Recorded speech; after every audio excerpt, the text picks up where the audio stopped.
Hello friends, welcome to my channel. Saraswati পুজোর অনেক অনেক শুভেচ্ছা, অভিনন্দন এবং ভালোবাসা। আশা করি সরস্বতী পুজোটা তোমরা সকলে খুব ভালো করে কাটাচ্ছ।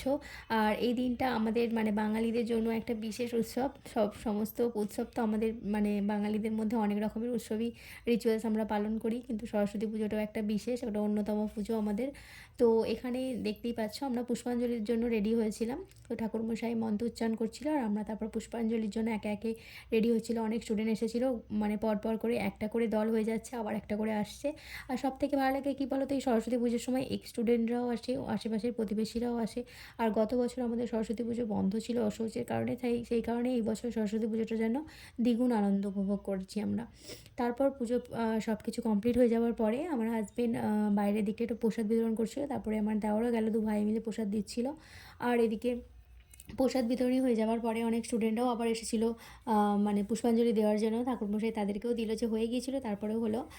আর এদিকে যে পুচকুগুলোকে দেখতে পাচ্ছ, তারপরে মা ছেলে মিলে দুজনে একটু সেলফি তুলছিলাম।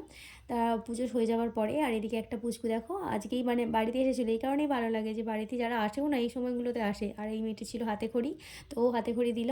এই কারণেই ভালো লাগে যে কোনো অনুষ্ঠান পর্বে, তাই না, একে অপরের একত্রিত হওয়া অনুষ্ঠান তো সেটাই। আর এই ছিল আমার হিরো। আর তারপরে দুপুরের দিকে লাঞ্চ করেছিলাম খিচুড়ি, বেগুন ভাজা, চাটনি আর পাঁপড়। তো বাঙালির খিচুড়িটা তো মাস্ট থাকে সরস্বতী পুজো, তোমরা জেনে থাকবে। আর আমার দেওয়ার এরকমভাবে খাচ্ছে কারণ সবেমাত্র ঘুম থেকে উঠে এসেছিলো, ঘুমিয়ে পড়েছিল পুষ্পাঞ্জলি দিতে, কারণ 12টার পরে রেডি করতে একটু টাইম লেগেছিলো। তারপর সপরিবারে এইরকম খাওয়া দাওয়া করেই আমাদের সরস্বতী পুজোটা এন্ড করলাম, দুপুর পর্যন্ত। তারপরে সন্ধে আবার ঠাকুরমশাই এসেছিলেন, পুজো করেছেন। তো তোমাদের কেমনভাবে কাটলো আমাকে কমেন্ট করে জানিও। দেখা হচ্ছে পরের ভিডিওতে।